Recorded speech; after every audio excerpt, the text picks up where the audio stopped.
Sino nagsabi sa'yo kung ano ang Nen ability ko? Ang galing! Sa isang pagsangga ko lang nalaman na niya kaagad kung anong iniiwasan ko. At bakit napakalaki ng agwat ng karanasan namin sa laban. Dahil napakakonti lang ang mga tao nakakaalam ng tunay na kapangyarihan ko at nananatili pa rin buhay hanggang ngayon. Buk! Huh? Hindi ko pwedeng hayaan na siyang kumontrol sa labang ito. Hindi ko talaga gusto sa mga player na nangunguha ng card ng iba para lang manalo. Kaya mangako ka sa akin ngayon. Kung sino man sa atin na mauunang sumuko, kailangan niyang ibigay ang lahat ng card niya sa nanalo sa laban. Hindi mo yata naiintindihan ang sitwasyon mo. Wala ka sa posisyon para alukin ako sa isang kasunduan. Ito na huli mong pagkakataon. Kapag hindi ka pumayag, isa ka lang magnanakaw na walang dangal. Mas gugustuhin ko pang mamatay kaysa ibigay ang mga card ko sa'yo. Kahit patayin mo pa ako, hindi ko ilalabas ang binder ko! Baliw ka nga talaga. Pero iba pa rin yan sa pagkabaliw ko. O sige, pumapayag ako. Book! 131 ang hawak kong mga card at 97 dun ay mga stay pocket cards. Anong gagawin mo? Ako, 102 ang nasa akin. At ang stay pocket cards ko naman, 71 lahat. Book! Ikaw ang nagtatago ng number 2 at 75, tama? Oo. Book! Yun lang ang gusto kong malaman.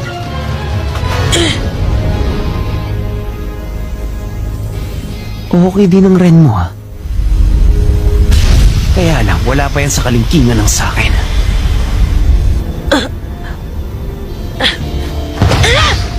Ang offense ang pinakamalakas na defense. Malakas ka at matibay. Hindi ka mamamatay kapag tinamaan ka ng isa o dalawang pagsabog lang. Kaya umatahan ka lang ng umatake.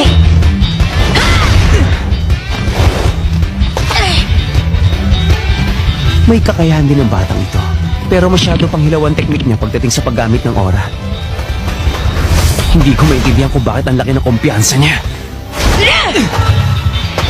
Sa ngayon, masyadong malayang agwat mo. Hindi mo magagawang mapuruan sa isang one-on-one na laban. Pero umatake ka pa rin.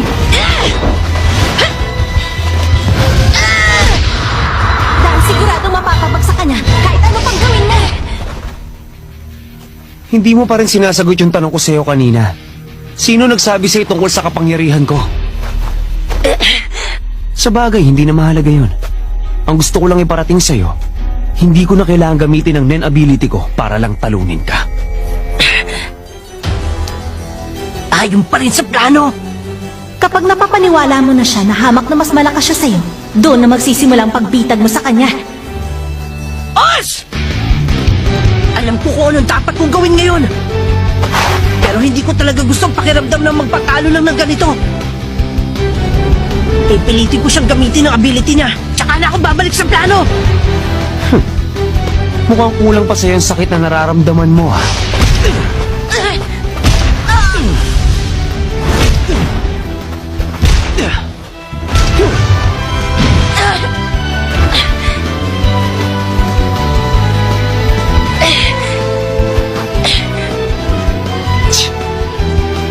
Gamitin mong Nen ability mo at may sorpresa ako para sa'yo. Alam ko kung anong iniisip mo. Hindi ko gagamitin!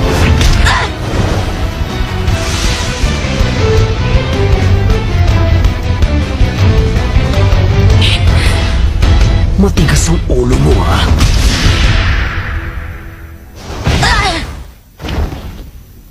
Bakit kasi hindi mo nalang tanggapin ang kapalaran mo?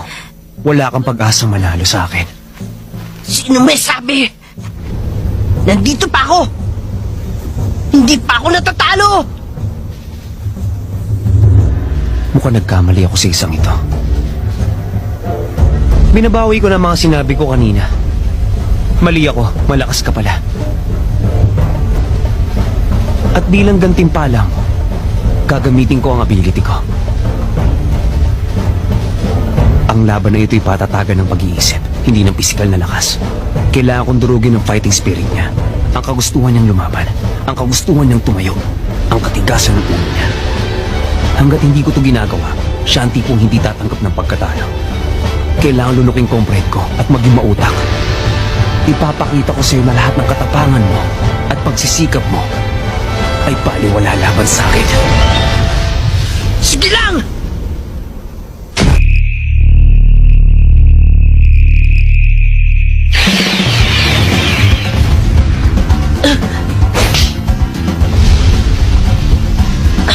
bilis niya! Hindi man lang ako nagkaroon ng pagkakataon makaiwas! Pero, nagawa ko pa rin mag-block! Aba, gumamit siya ng Gyo. Nung hinawakan ko ang kamay niya, ginamit niya lahat ng aura niya para malabanan ang lakas ng atake ko. Kalokohan! Sa tingin ba niya mauutakan niya ako sa ganung kasimpleng paraan?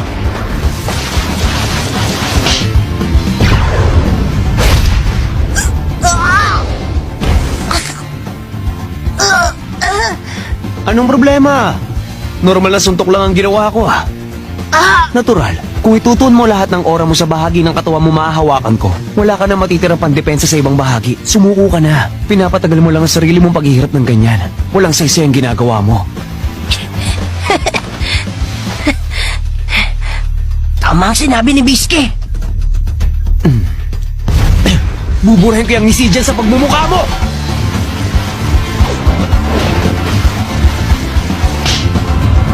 Ngayon, bata, ipapadala kita sa impyerno!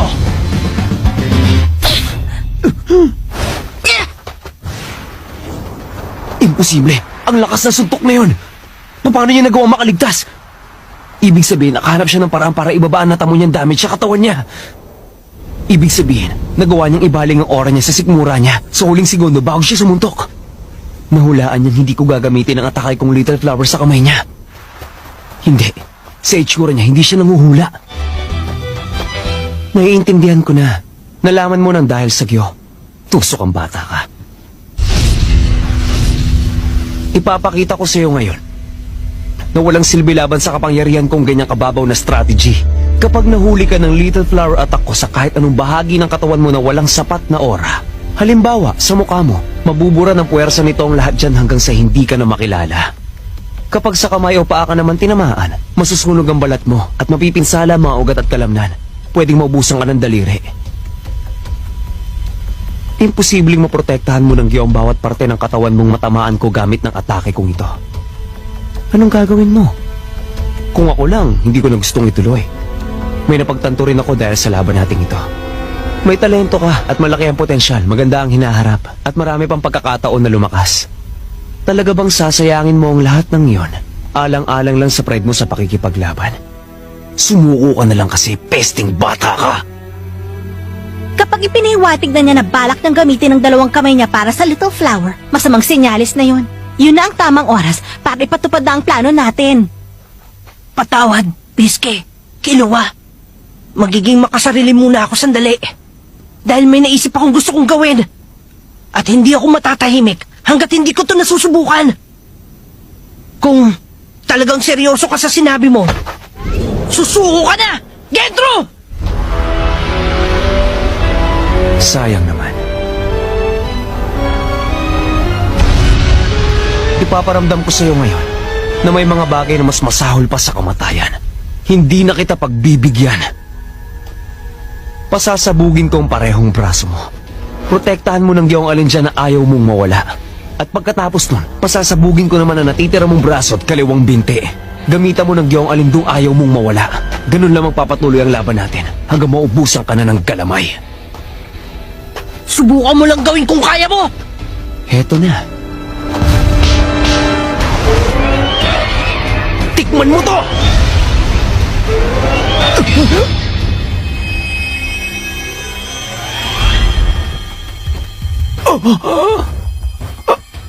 Anong nangyari?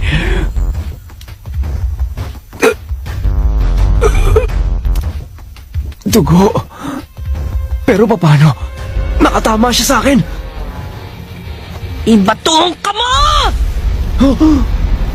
Hindi. Kailangang umilag. Jack! In! Bato!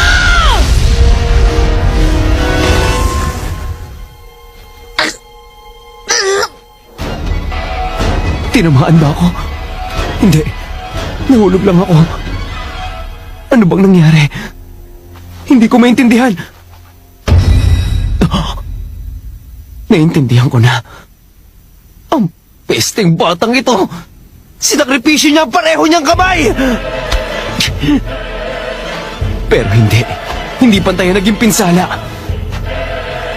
Talagang isinuko na niya ang kaliwang braso niya para protektahan ang kanang braso niya ng mga 30% na aura at itinuon niya ang natirang 70% sa paa niya. Para umatake! Gumagamit ako ng aura para pasabugin ang mga target ko at protektahan ang kamay ko. At kapag ginamit ko yun sa parehong kamay ko, wala nang matitira para sa ibang parte ng katawan ko at sinamantala niya yun. Pero, sino bang baliw ang makakaisip na gawin ng bagay na yun? Mukhang natakot ko siya ng gusto dun. Nakakasar. Sobrang sakit nito. Pero, kaya ko pang gawin. Tapos na ako. Tapos na siya? Sumusuko na siya? Oo nga naman. Ano pa bang natitirang gawin? Nawala na ang kaliwang kamay niya at grabe naman ang pinsala niya sa kanan. At isa pa, nagawa na niya makatama sa akin. Malamang nakontento na siya sa ganon. Tapos na ako sa pagiging makasarili. Seryoso na ako ngayon. Gentro! Ituloy na natin! Ang batang ito. Nasisira na siya ng bait. Bok! Spell card. Alam ko wala siyang hawak na pwede maging banta sa akin. Nag-transform yung card dahil sa Paladin's Necklace. Ano naman ngayon ang pinabalak niya? Ito na ang huli mong pagkakataong sumuko. Oras na gamitin ko to. Hindi mo na magagamit ang ability mo at pwede kang mamatay. Hindi mo ako madadaan sa pananakot. Teka sandali. Pagkakataon ko na tong isahan siya. Book! Nakikita ko na ngayon na hindi kita mapapasuko kahit ano pang gawin ko. Sa'yo na ang mga ito.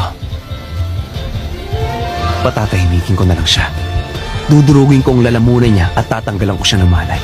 Pagkatapos nun, pwede ko nang kunin ang mga cards sa binder niya. May isa lang akong pakiusap. Ano yun?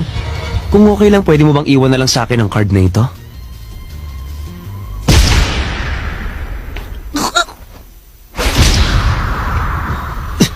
Nablock pa niya ang pangalawang atake ko gamit ng Gyo. Pero naurong ko naman ang lalamunan niya. Hindi na siya makakagamit ng spell na book o gain dahil hindi na siya makakapagsalita. Genthro, itong pinakamalaking pagkakamali na pwede mong magawa. 1 minuto!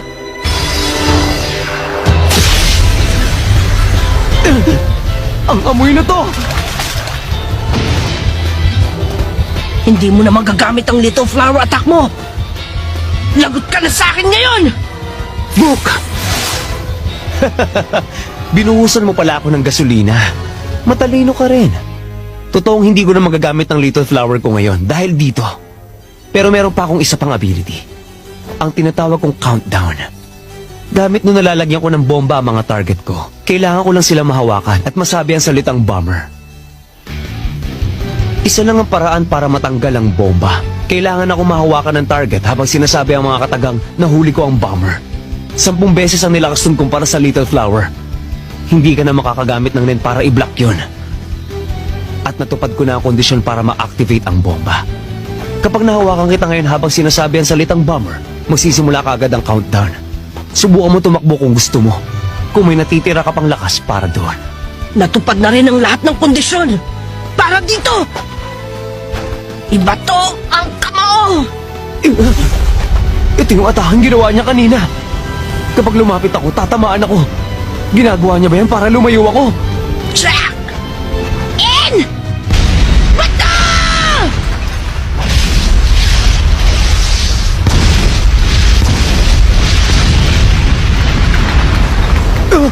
Ano? Patibong! Pareho lang kaming nahuhulog! Ang lalim!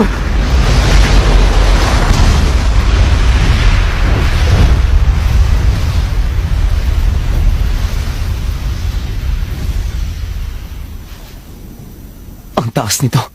Hindi ko kayang akyatin. E di ibig sabihin lalo na siya.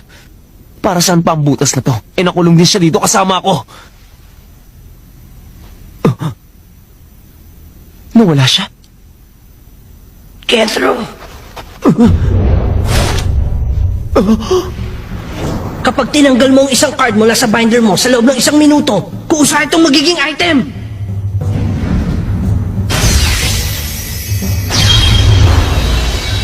Bato!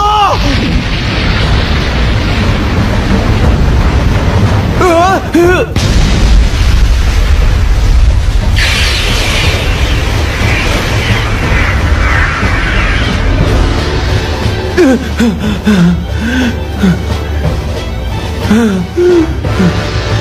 Ibato ang kamao!